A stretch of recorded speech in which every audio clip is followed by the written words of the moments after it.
Can you wake me up at midnight to share a oath with you, not that you have even married me? Amara, you are being too harsh. It's a symbol of making our love stronger and keeping us closer. Chinedu, I am with you because I love and care for you, but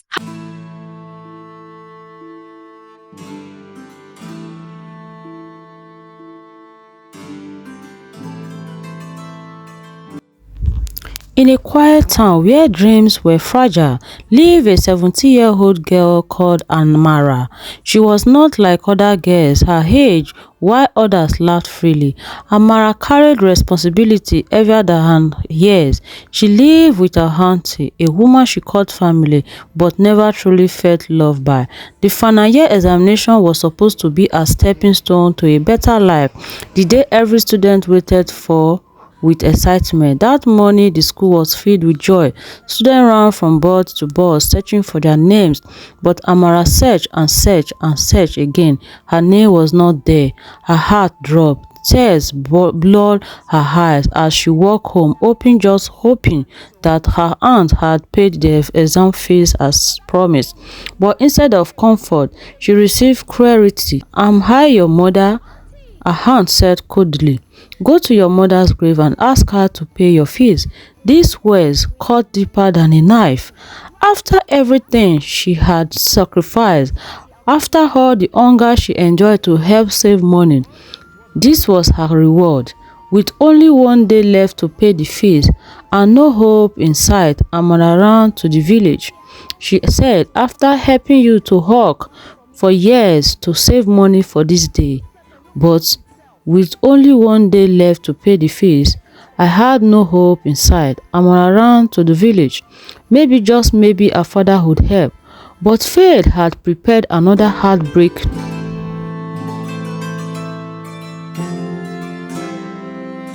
She found her father lying helpless, bandaged, broken, a victim of a motor accident while helping someone else. The man who once carried her on his shoulder now could not even stand. Amara swallowed her pain. She did not complain. She did not ask for money. She simply stayed and helped. Because sometimes love means suffering in silence. And she made a decision never to let her father know that her auntie did not pay her examination fee, that if peradventure the father find her, that is going to worsen the father condition. So she made a decision to go back to the city to start all over again, that there are always more years to come to write the exam again. When she returned to the city, she had no home to go to back. The street became her shelter. Her tears became her companion. Then she said, "I'm not going to tell my father, because if I do, this will worsen my father's situation." Then she returned back to the city. The street became her shelter. Her tears became her companion. Until that night, Amara was roaming around the city because she has nowhere to go. Not until fate brought her to one sister called Sister Blessing, a cheap seller at the junction. And she said, Sister Blessing gave her shelter, gave her food, gave her hope, and took her home. Here, and I have noticed you from afar. You have been walking around and you looked worried. Do you mind sharing with me? It's just been a long day. Did you miss your way, or no, it's nothing, I'm going to be fine? My friend, a problem shared is a problem half solved, so feel free to share with me. It's late already and I will soon lock up my shop. Staying here alone is dangerous. Then Amara asked Sister Blessing, "Please, I would love to work. Can you show me around the city so I can get a job for myself to earn a living?" Then Sister Blessing said, "No problem. That is good, and that is a nice idea. An angel in human form." Sister Blessing gave her shelter, gave her food, gave her hope. "Tomorrow I will take you to a friend of mine who I noticed she needed an assistant cook. I don't know if you are okay with assistant cook post." Amara was okay and she was really happy to meet a very kind person like Sister Blessing. She cried that how could her auntie be so heartless? How could her auntie neglect her and treat her in such manner? But she was calmed and encouraged that life is not the way you think it is. You just have to be strong to face the reality of life. Then after enough consoling by Sister Blessing to Amara, then she asked her go take a shower and relax while I make dinner for us too. So the next day, she introduced her to Mama Elo, who needed a cooking assistant. For the first time in a long time, Amara smiled. Life slowly began to move again, and then he appeared, Osas. He noticed her from the first day, spoke gently, smiled warmly, and they became friends, and asked Amara if it's possible for them to see after close of work. Then Amara was like, okay, no problem. We are friends already. So he noticed her for the first day, but when he asked her to be the mother of her children, fear took over her heart because Amara carried a secret, a painful one that she never wanted to share with anybody, and she ran away.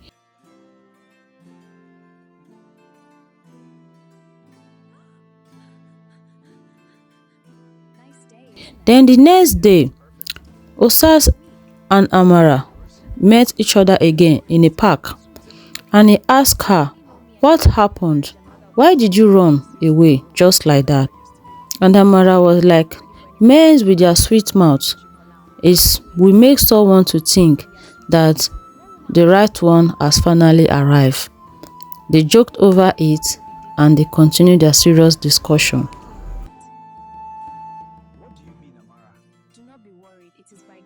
Amara was feeling dizzy and she fainted, and she was rushed to the hospital, and then the truth came out.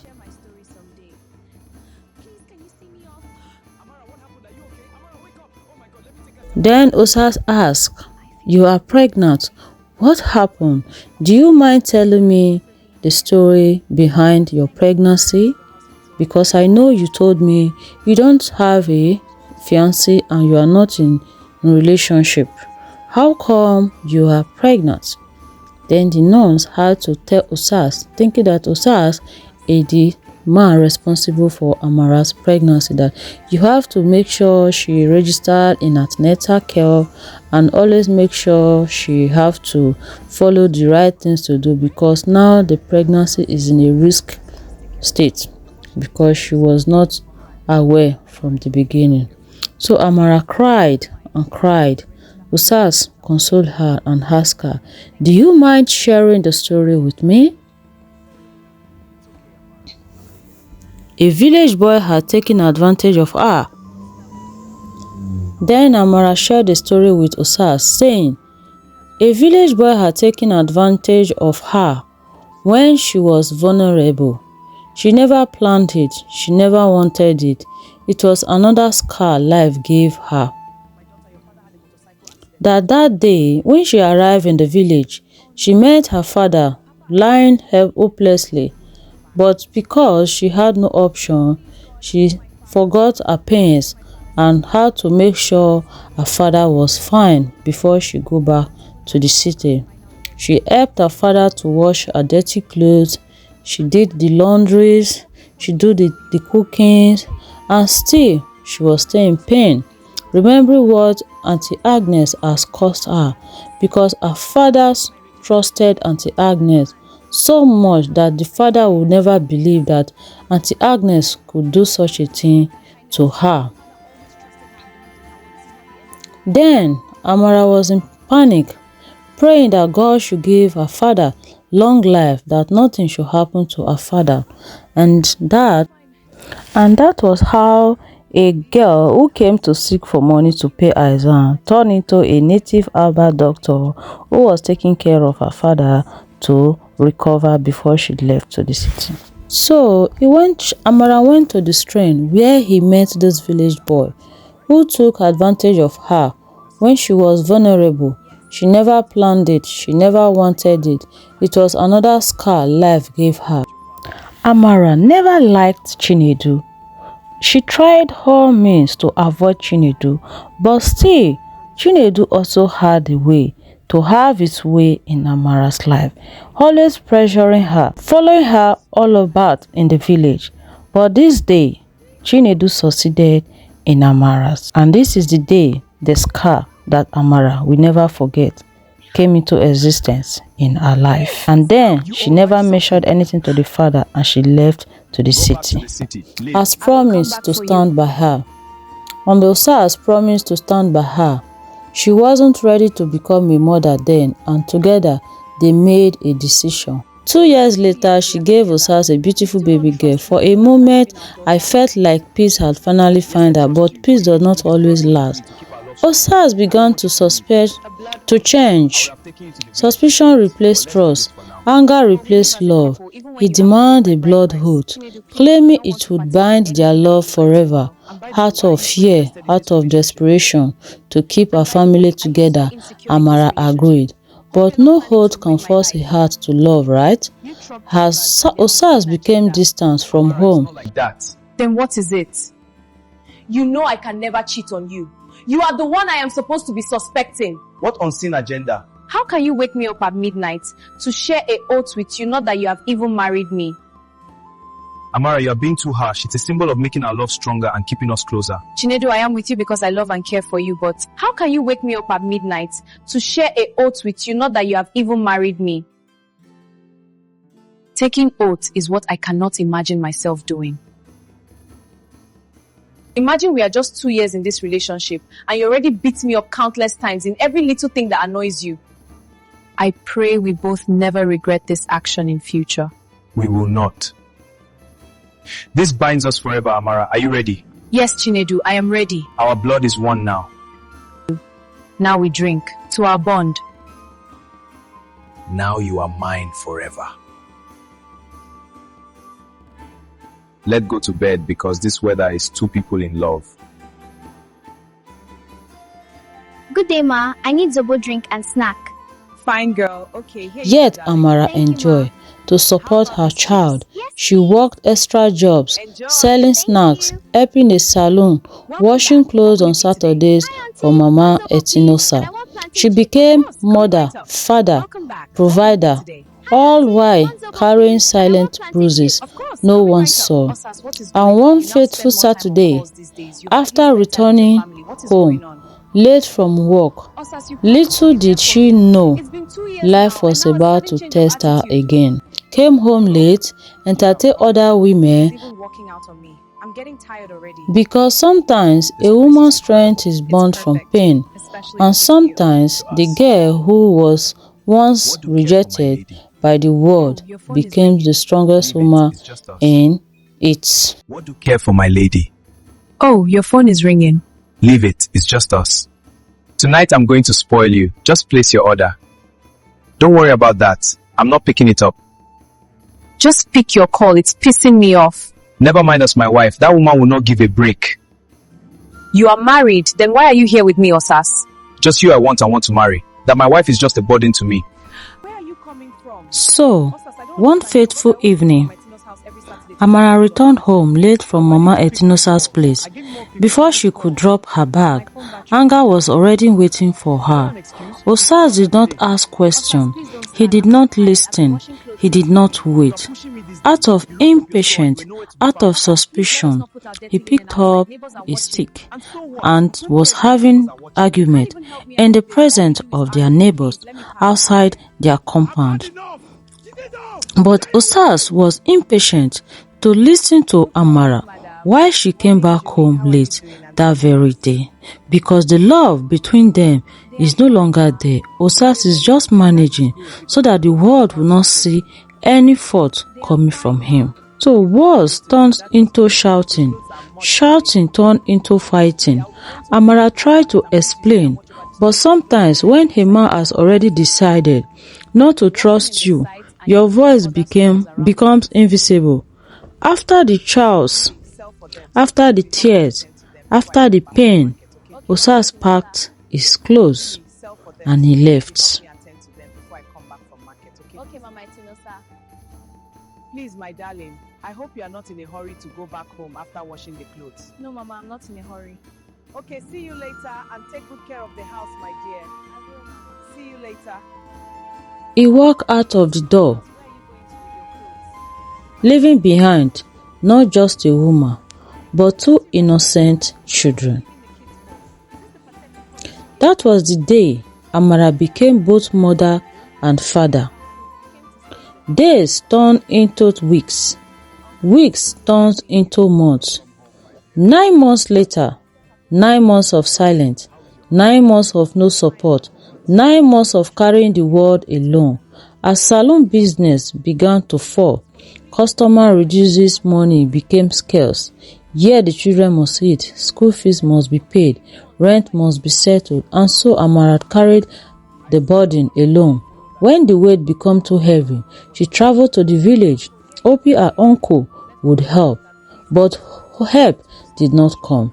We offered her shelter in the village instead, but Amara knew going back to the village meant burying her dreams. It meant becoming dependent. It meant surrender. Amara was tired, but she was not defeated. So she returned to the city. She went to the one woman who had always shown her kindness, Mama Elo, the woman who once gave her work, the woman who once settled fight between her and Osas. With tears in her eyes, she said, "Mama, he has abandoned us. For 9 months, I have been alone." Mama Elo opened her arms. "Well, come and stay with me. Join me in my restaurant business." And once again, another woman lifted her up. Years passed. Amara worked tirelessly in the restaurant. But every night, when her children sleep, one question echoed in her heart. Is this enough? Is this the life I want for my children? She wanted more, not for herself, for them. So she made the boldest decision of her life. Mama, maybe he was tired of my attitude. My daughter, you can stay with me and work in my restaurant. Let him go. Mama, I think he was tired of me. His attitude says otherwise. Oh, Amara, give it time, my dear. I have to leave. My salon business was down, I couldn't restock my store, and the expenses on me were too much. I even went to the village before coming here. My uncle refused to help me restock my shop, so I had no option but to come to your place. Don't worry, everything will be alright. Come inside, give the kids a warm shower and relax in my house. So, Amara made the boldest decision of her life. She decided to travel abroad to fight for a better future. She went to her stepmother, the same woman her father once loved, and for the first time, grace found her. Her stepmother agreed to care for the children. With tears, with fear, with hope, Amara left the country. The journey was not easy. Loneliness, hard work, sleepless nights, but this time, she was not running from pain. She was running toward purpose. 1 year and 7 months later, God remembered Amara. Doors opened, opportunity came. Today, Amara lives in a comfort. She provides for her children. She sends them to good schools. She has time for them. She has peace. The girl who once searched for her name on an exam list now signs her children's school checks with confidence. The girl who was abandoned now stands unshakable, because sometimes life breaks you. It can rebuild you stronger. So, the people who abandoned you today may not be strong enough to handle the greatness waiting for you tomorrow. Pain is temporary, but perseverance creates destinies. If Amara's story touched your heart, if you believe in strength, if you believe in second chance, then this is not just a story. It is a reminder that no matter how hard your night is, morning will come. Stay inspired, stay strong, and don't miss this next powerful story. Subscribe now to Tales by Julie, where every story has a heartbeat and every heartbeat has a lesson. Come back because the next story might be yours.